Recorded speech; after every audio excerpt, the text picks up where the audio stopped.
Hi hello ನಮಸ್ತೆ. ನಾನು ನಿಮ್ಮ ಶೈಲಜಾ ರಮೇಶ್ ಆಚಾರ್, ಕನ್ನಡತಿ. ಫ್ರೆಂಡ್ಸ್, ಈ ಬುಧವಾರ ಮಹಾಶಿವರಾತ್ರಿ ಬರ್ತಿದೆ. ಆ ಶಿವರಾತ್ರಿ ಹಬ್ಬಕ್ಕೆ ಯಾರಿಗೆಲ್ಲ ಅಕ್ಕಿ ತಂಬಿಟ್ಟು ಇಷ್ಟ ಆಗೋದಿಲ್ಲ ಅವರಿಗೆ ಹುರಿಗಡಲೆ ಹಾಕಿ ಯಾವ ರೀತಿ ತಂಬಿಟ್ಟು ಮಾಡೋದು ಅಂತ ಹೇಳ್ಕೊಡ್ತೀನಿ ಬನ್ನಿ. ಹುರಿಗಡಲೆ ತಂಬಿಟ್ಟು ತುಂಬ ಚೆನ್ನಾಗಿರುತ್ತೆ ಟೇಸ್ಟಿಯಾಗಿ.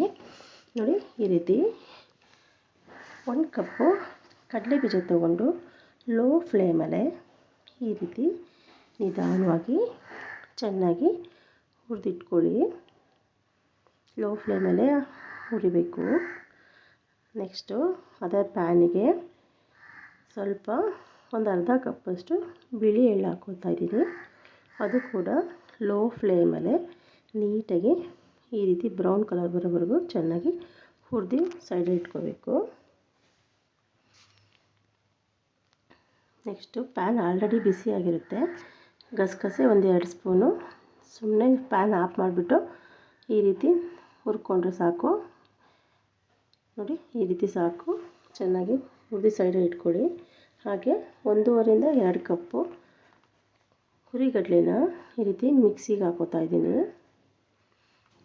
ಹಾಗೆ 5ರಿಂದ 6 ಏಲಕ್ಕಿ ಕಾಯಿ ಕೂಡ ಅದ್ರ ಜೊತೆಗೆ ಹಾಕೋತಾ ಇದ್ದೀನಿ. ಫ್ಲೇವರ್ಗೆ ತುಂಬ ಚೆನ್ನಾಗಿರುತ್ತೆ.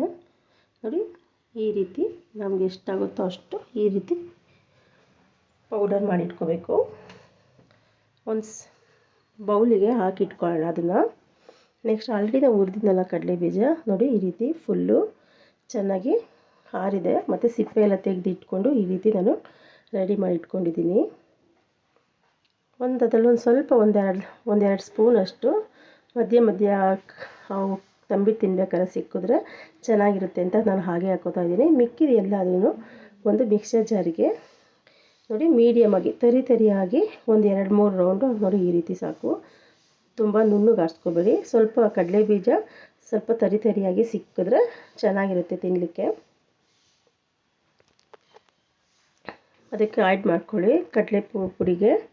ಹಾಗೆ ಒಂದು ಒಣ ಕೊಬ್ಬರಿನ ಸಣ್ಣದಾಗಿ ತುರಿದು ಇಟ್ಕೊಂಡಿದ್ದೀನಿ, ಅದು ಕೂಡ ಅದ್ರ ಜೊತೆಗೆ ಆ್ಯಡ್ ಮಾಡ್ಕೊತೀನಿ. ಮತ್ತು ಬಿಳಿ ಎಳ್ಳು ಹುರಿದಿಟ್ಕೊಂಡಿದ್ವಲ್ಲ ಆಲ್ರೆಡಿ, ಬಿಳಿ ಎಳ್ಳು ಮತ್ತು ಗಸಗಸೆ ಎರಡೂ ಕೂಡ ಅದನ್ನು ಹಾಕಿ ಚೆನ್ನಾಗಿ ಕಡಲೆ ಬೀಜ ಇದು ಎಲ್ಲದೂ ನೀಟಾಗಿ ಚೆನ್ನಾಗಿ ಈ ರೀತಿ ಮಿಕ್ಸ್ ಮಾಡ್ಕೋಬೇಕು. ನೆಕ್ಸ್ಟು ತಂಬಿಟ್ಟು ಕಟ್ಟೋದಕ್ಕೆ ನಮಗೆ ಪಾಕ ಬೇಕಲ್ವ, ಅದಕ್ಕೆ ಅದೇ 1 ಕಪ್ ಅಳತೆಯಲ್ಲಿ 1 ಕಪ್ಪು ಬೆಲ್ಲ ತೊಗೊಳ್ಳಿ. ಒಂದು ಪ್ಯಾನಿಗೆ ಆ ಬೆಲ್ಲ ಹಾಕಿಬಿಟ್ಟು ಸ್ವಲ್ಪ ಒಂದು ಅರ್ಧ ಲೋಟ ನೀರು ಹಾಕಿ ಈ ರೀತಿ ಕೈ ಆಡಿಸ್ತಾಯಿರಿ.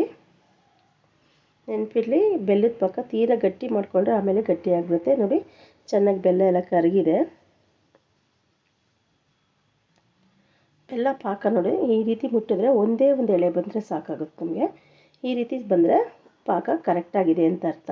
ಈಗ ಎಲ್ಲ ಮಿಕ್ಸ್ ಮಾಡ್ಕೊಂಡಿದ್ವಲ್ಲ ಕಡಲೆ ಹಿಟ್ಟು ಕಡಲೆ ಬೀಜ ಎಲ್ಲ, ಅದಕ್ಕೆ ಸ್ವಲ್ಪನೇ ಈ ರೀತಿ ಹಾಕಿ ನೀಟಾಗಿ ಪಾಕನ ಮಿಕ್ಸ್ ಮಾಡ್ಕೊತಾ ಬರಬೇಕು. ಕೈಯಲ್ಲೇ ಕಲ್ಸೋಕೆ ಹೋಗ್ಬಿಡಿ, ಪಾಕ ಬಿಸಿ ಇರುತ್ತೆ, ಕೈ ಸುಡುತ್ತೆ. ಈ ರೀತಿ 1 ಸ್ಪೂನ್ ತೊಗೊಂಡು ಫಸ್ಟು ನೀಟಾಗಿ ಎಲ್ಲ ಕಲಸಿಟ್ಕೋಬೇಕು. ಸ್ವಲ್ಪ ನೋಡಿ ಕೂಲಾಗಿದೆ. ಇವಾಗ ನೀಟಾಗಿ ನಾವು ಕೈಯಲ್ಲೇ ಈ ರೀತಿ ಕಡಲೆ ಬೀಜ ಕಡಲೆ ಪುಡಿ ಬೆಳ್ಳಿ ಎಳ್ಳು ಗಸಗಸೆ ಎಲ್ಲದೂ ಕೂಡ ಪಾಕದ ಜೊತೆಗೆ ಈ ರೀತಿ ಉಂಡೆ ಬರೋ ರೀತಿ ನೀಟಾಗಿ ಚೆನ್ನಾಗಿ ಕಲಸಿಟ್ಕೋಬೇಕು.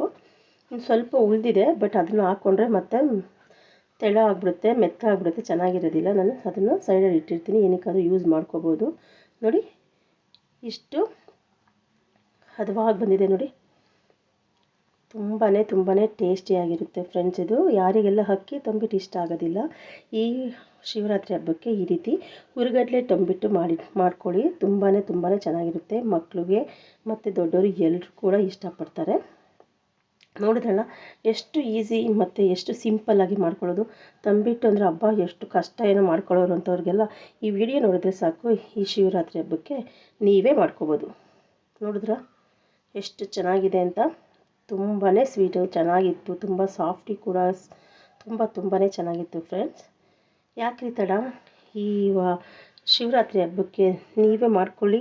ಹೇಗಿತ್ತು, ಹೇಗೆ ಬಂತು, ಯಾವ ರೀತಿ ಇತ್ತು, ಈಸಿನಾ ಆಯಿತಾ, ಕಷ್ಟ ಆಯಿತಾ, ಏನೆಲ್ಲ ಆಯಿತು ಯಾವ ರೀತಿ ಮಾಡಿದ್ರಿ, ನಿಮ್ಗಿಷ್ಟ ಆಯಿತಾ ಈ ತಂಬಿಟ್ಟು?